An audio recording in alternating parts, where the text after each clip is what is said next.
cover Section 1.3, Part 2, and also Section 1.4. The topics for this video are observational studies and experiments.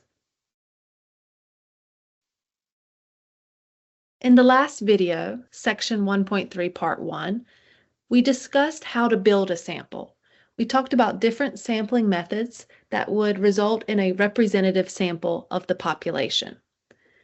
In this video, we're going to talk about, now that we have our sample, how do we collect data from that sample? There are two primary types of data collection. The first type is through something called an observational study. This is where we collect data in a way that does not interfere with how the data arise.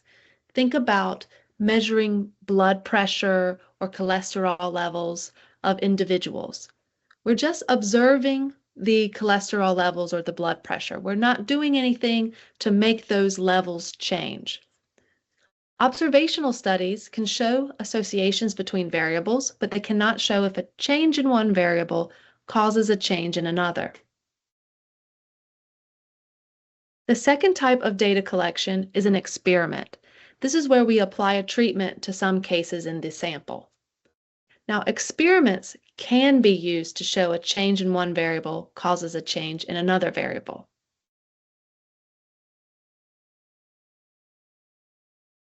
I'm going to give you three scenarios, and I want to know, is the scenario an experiment or an observational study?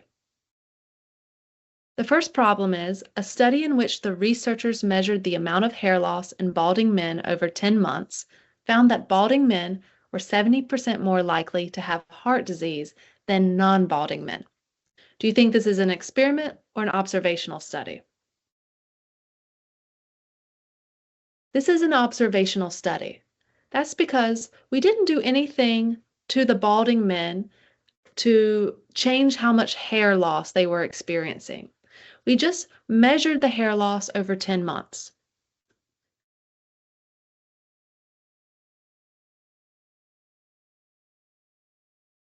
How about this problem? Rats with cancer are divided into two groups. One group receives 5 milligrams of a medication that is thought to fight cancer, and the other receives 10 milligrams. After 2 years, the spread of the cancer is measured. This is an experiment. Now, we are interfering with the data here. We're giving one set of rats a medicine with 5 milligrams of medication, and the other set 10 milligrams.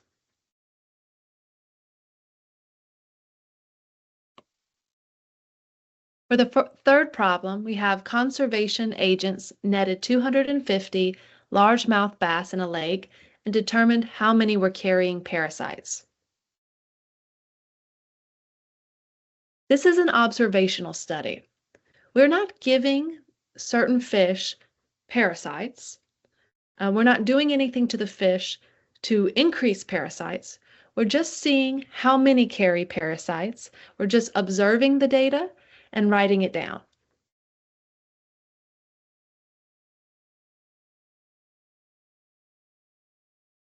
One common way of collecting data through an observational study is to use a survey. There are some pros and cons to surveys. Here are some pros. First off, they're inexpensive and easy to administer. I'm sure you have received a survey through email.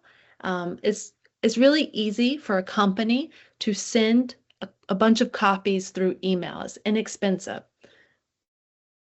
These surveys can also collect a large amount of data in a short time period. When you fill out the survey, there's a spreadsheet that's attached to that survey, and they can just gather all the information they need. So surveys are really great, especially for businesses. But what are some cons of surveys? Well, people who answer surveys could be dishonest. They could interpret questions differently. Some people may choose not to respond. We've talked about this in the last video that's called non-response bias. And sometimes people just get tired when they're in the middle of a survey, especially if the questions are long. They may, just to finish the survey, just choose any of the answers, and that can introduce bias into the survey. These are some things you have to think about if you decide to create a survey to send to customers.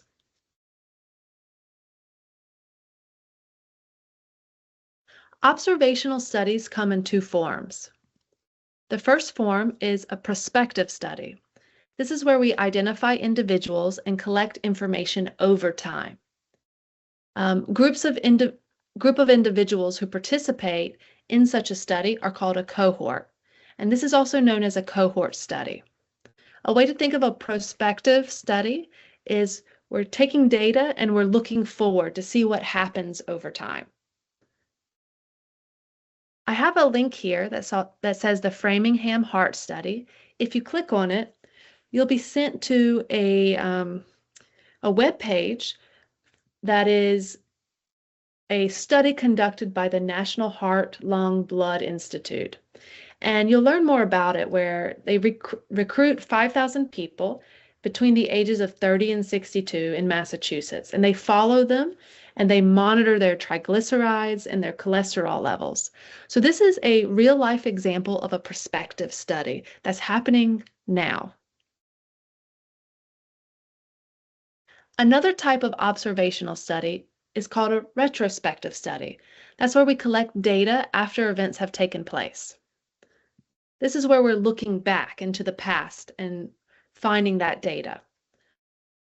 So I have another link here called Asthma Intervention and Length of Hospital Stay Retrospective Study. This is a real life study that if you click on the article, you'll see research done about this. This is where researchers reviewed medical records of asthma patients.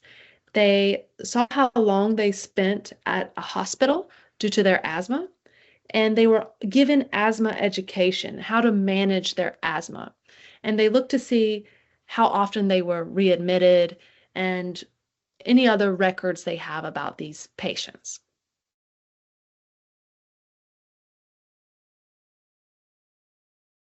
Now, in some studies, you could have variables that are collected both prospectively and retrospectively.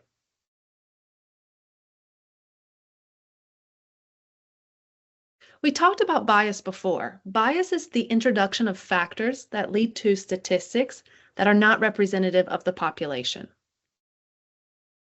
We already talked about sampling bias. We mentioned something called convenient sampling. We talked about non-response bias and voluntary bias. Even with a perfectly representative sample, bias can still occur in observational studies through confounding variables. That's our next topic. We're going to define what a confounding variable is.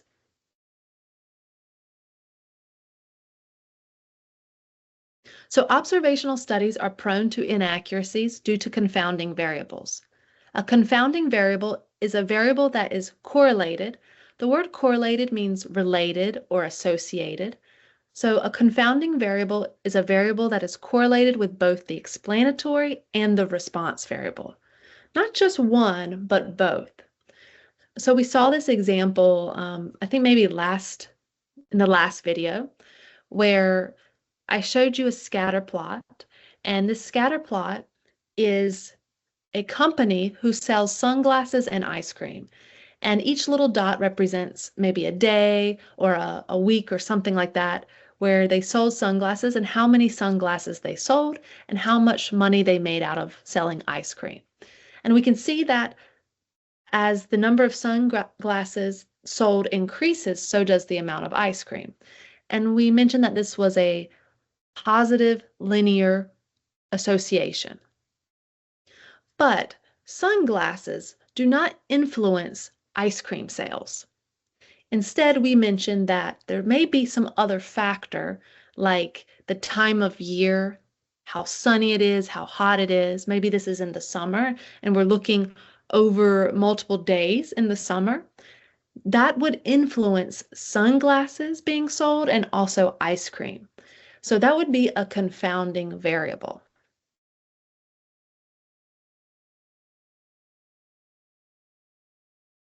Let's see another example. Does the amount of alcohol you drink affect your life expectancy?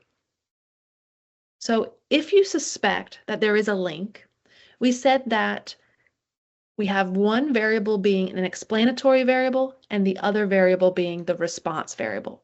Now, in this scenario, alcohol would be the explanatory variable, and the length of life would be the response variable.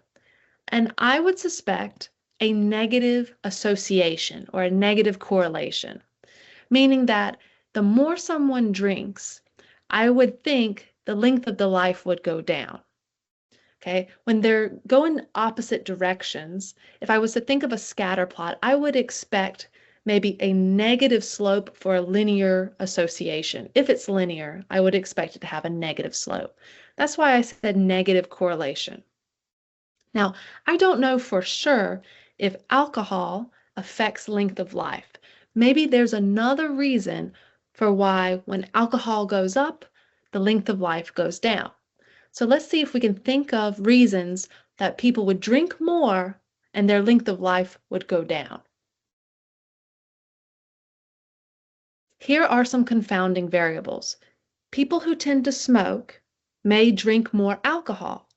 At the same time, smoking is bad for your health and it may reduce your length of life. Diet.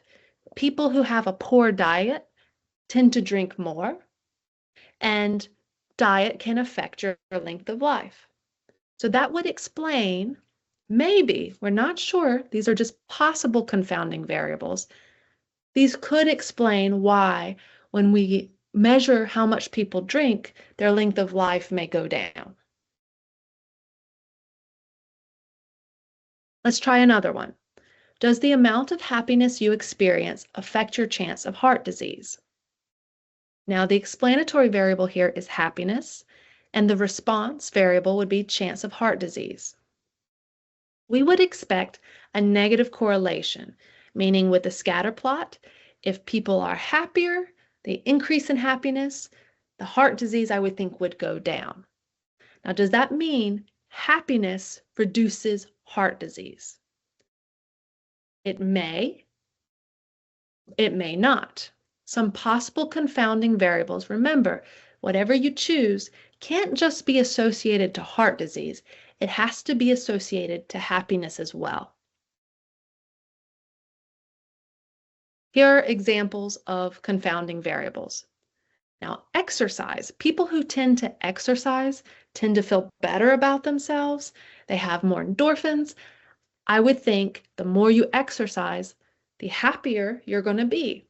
At the same time, exercise may reduce heart disease. So that could be a confounding variable. Diet. If you're eating healthier, you may be happier. Also, if you're eating healthier, you may have a lower chance of heart disease. Sunlight. There are studies that say the more sunlight you experience, the happier you are. Sunlight is tied to happiness. But also, sunlight provides your body with vitamin D. Vitamin D may reduce your chance of heart disease. So these are just 3 possible confounding variables. There may be more.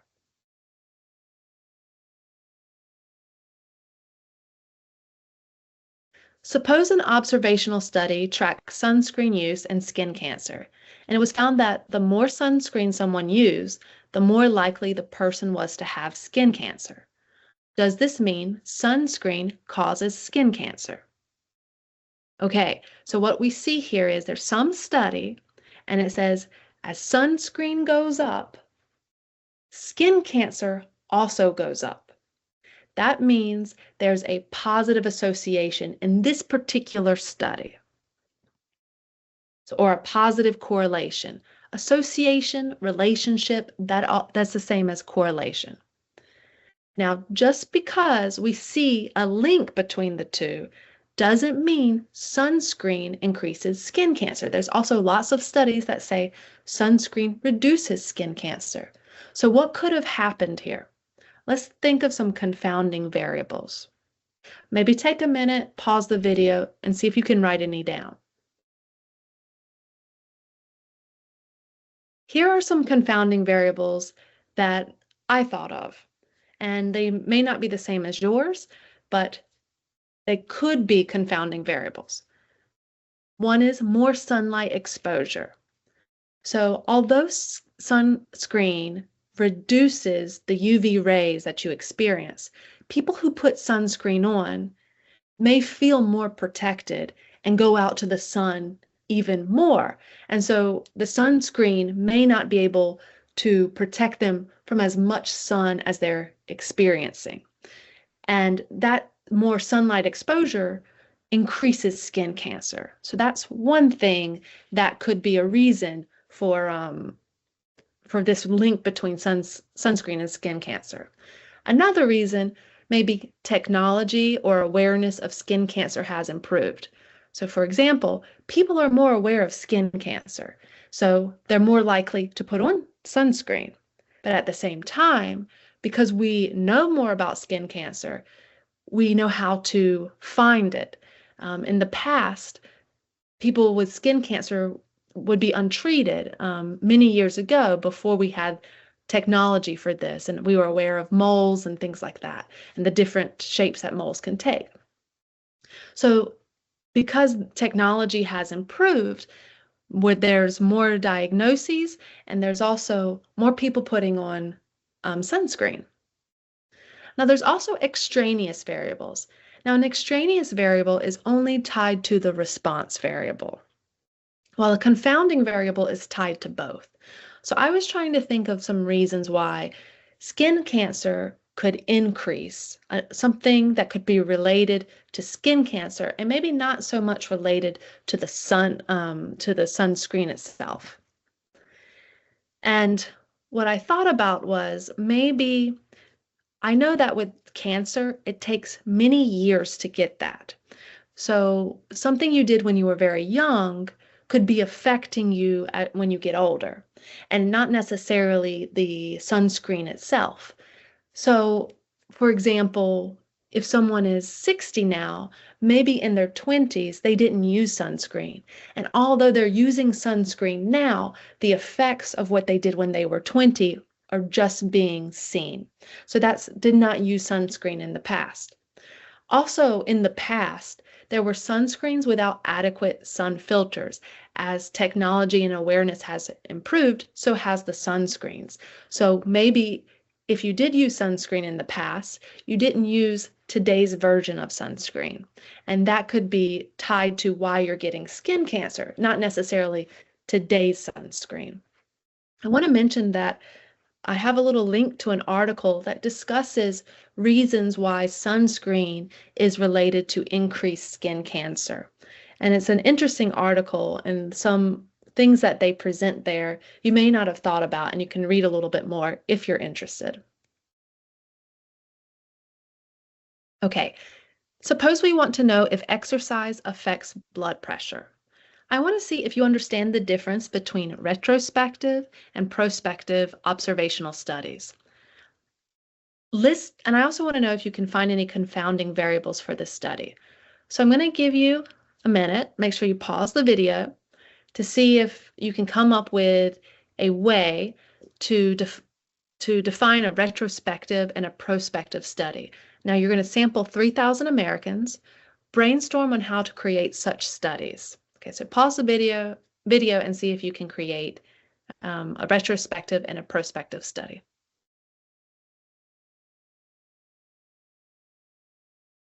Okay, here is my example of a retrospective study.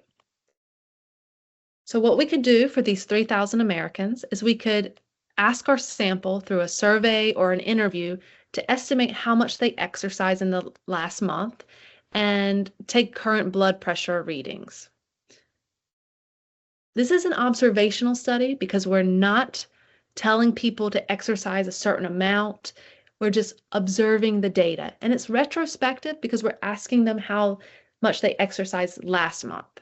And then we're taking blood pressure readings, so we're not manipulating that data. We're not watching what happens over a period of time. We're just looking at what's happening in the past and currently, just right now in this second. As for a prospective study, what we could do is we could follow our sample for a year. We could ask each month through a survey or interview to estimate how much they exercise that month, and we can take monthly blood pressure readings. Again, we're not manipulating the data here, we're just observing it. So this would be a prospective observational study. As for any potential confounding variables, I say stress levels and diet can contribute to exercise and blood pressure. So I would think that if there is a link between exercise and blood pressure, I would expect a negative correlation. More exercise would bring down the blood pressure. But I think that stress levels could influence how much someone exercises and also their blood pressure. I also think diet could influence both.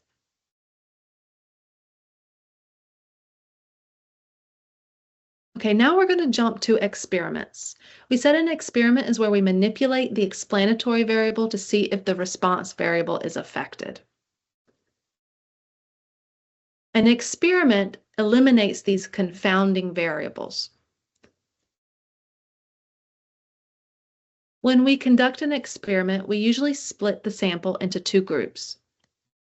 We have a treatment group, which is the group of subjects receiving the treatment, and the control group, the group of subjects receiving no treatment.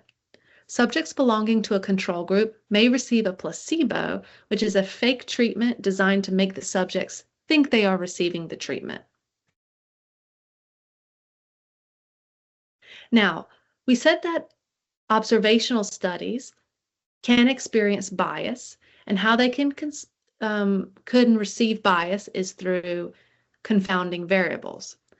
We said that experiments, we're manipulating the explanatory variable, and when we do that, if the response variable changes, that tells us that there is a link between the explanatory variable and the response. So we're trying to eliminate those confounding variables that show up in observational studies. But does that mean that gets rid of all the bias? The answer is it does not get rid of all the bias. Experiments can suffer from bias. And something that may show up is an extraneous variable. We mentioned an extraneous variable earlier.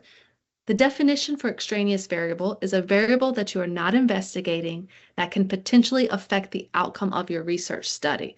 This variable is tied to the response variable. So it's not tied to the explanatory variable. We're controlling that, but it is tied to the response variable. Now, if left uncontrolled, extraneous variables can introduce bias into your research. For example, researchers should be aware of the placebo effect, a slight but real improvement that happens when subjects think they are being treated with something that might help them. The placebo effect can influence the response variable. How can you reduce or eliminate the placebo effect? Well, one thing you can do is provide the sample with training on what to expect and how to report symptoms. If you rein in their expectations, that helps the sample maybe not exaggerate what they're experiencing. You also want to try to use neutral language with the sample. Don't try to make them think that they're going to have a better outcome than they might have. So let me give you an example of an experiment. Here I want to know, does running affect knee cartilage? Now, and it's going to be an experiment, which means I am going to manipulate the explanatory variable, the running. So suppose an experiment was conducted where 50 adults were asked to walk 3 miles every day, while another 50 adults were asked to run 3 miles a day. After 2 months, the knee cartilage of both groups was evaluated. Now, one would think running is negatively associated with knee cartilage. I think more running, you would think it'd be harder on your knees and it would affect it. Now, we don't know for sure. That's why we would do an experiment. We would see how people who walk versus people who run, if that would affect their knee cartilage. And then we could make a scatter plot. But there are possible extraneous variables which may produce bias in our experiment. Can you think of anything that might affect knee cartilage that we should be aware of when we're running this experiment? So here are some examples. I would say the foot shape of someone. Maybe their foot will explain how their foot hits the road, which could affect your knee cartilage. Even just running on ground versus running on pavement. If some of our sample is running on the pavement, they may be hitting the ground harder, which may be influencing how much knee cartilage they lose. Air quality. That might seem like a stretch, but maybe air quality, whether they're in a city or if they're in a rural environment, if that has some effect on bones and knee cartilage. Maybe the age of the runner. Maybe older people have less knee cartilage just due to age, not because of whether they ran or not. Maybe the weight of the runner. Maybe the technique. If people have poor running technique, that may put too much stress on their bones. Or past injuries. Do they have leg or knee injuries that we need to be aware of before we start this experiment? So you can see there's a lot of things that are related to running, related to knee cartilage that we should be aware of when we're doing this experiment. How can we reduce any bias that's coming from these extraneous variables?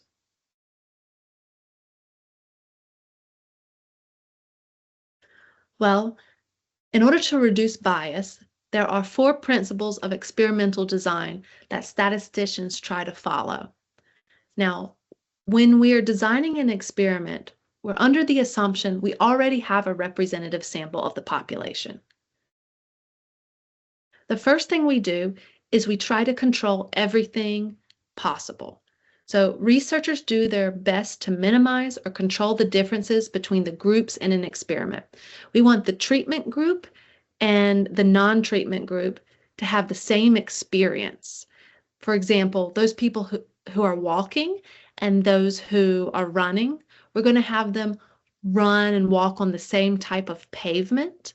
We're going to have them run or walk at the same time of day in the same month, things like that. So anything that might influence the results, we're trying to control it. If you're giving a medicine to a treatment and a control group, you're giving them a placebo, you may want to do it at the same time of day, under the same situations, in the same location. So there's nothing that influences their experience. The second thing you want to do is randomize. You want to randomly assign subjects to either the treatment or the control group. So randomizing minimizes differences between different groups, and accidental biases are prevented from corrupting the data. So you're going to randomly select people to go into the treatment group and into the non-treatment group. The next thing you want to do is replicate. If you have enough money, the budget allows it, if your findings are correct, then if you redo the study, if you get a new sample and redo it, then the findings will exist in that study as well. Now, if you get different findings in a new group with a new study, that tells you something is off. There's some bias. So if you can, you want to replicate the entire study. And the last thing you may want to do is blocking.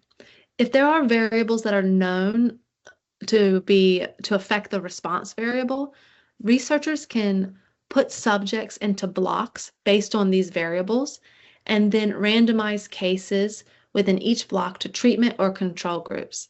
This strategy guarantees equal amount of the variable in treatment and control groups. So here's an example of blocking. Here we have our patients. So you have your sample that's representative, and you're trying to put the sample into the treatment group and the non-treatment group, the placebo group. and we want to put them into the group randomly. But maybe we have something that, like a variable that we're interested in. So with the running and the knee cartilage, maybe we believe age affects knee cartilage. So what we can do is we can break our population into different age groups. Maybe we have 20 and under, 20 to 30, 30 to 40, 40 to 50, and 50 and above. And then we choose people from each group, splitting them in half, putting half of those 20 and under in the control group, and then putting those above 20 in the half of them in the treatment group, putting half of those 30 between 20 and 30 in the treatment and half in the control in the treatment group and the control group. That makes sense. So you can, whatever the variable is that you think may affect your experiment. So we said age for the running in the knee cartilage, weight. You could break people up based on weight groups and then split those groups in half and put half of them in the control group and half in the treatment group.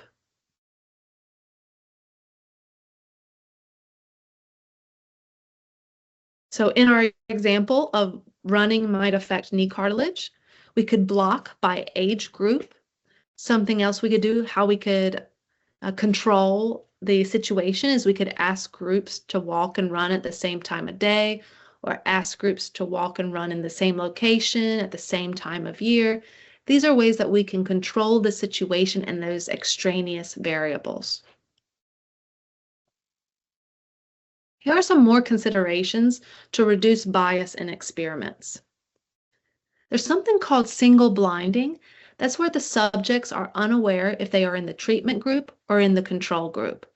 So if we give somebody a placebo pill, they don't know, we're not going to tell them they're getting a placebo pill. It's going to be a pill that looks like the real pill, so they don't know if they're really receiving the treatment or not. And when the subjects themselves don't know if they're receiving the treatment, then this is single blinding.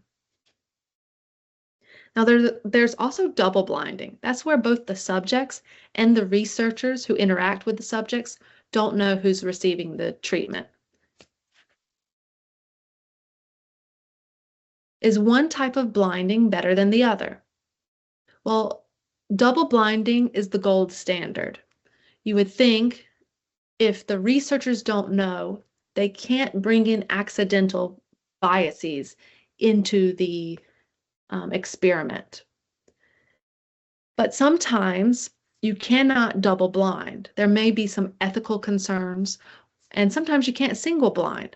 For example, if you're trying to figure out if massage helps with injuries, or it could be just muscle growth, people will know whether or not they're receiving a massage. So you can't single blind for something like that, but with medicine you can.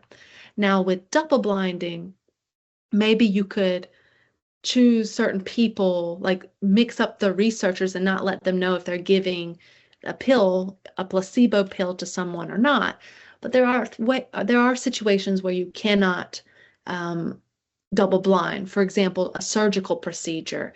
You don't want someone to not know if they're operating on a person. So there are situations where double blinding could be a problem, like you can't do it. But if you can single and double blind, you would want to double blind. All right, and that is the end of sections 1.3 and 1.4.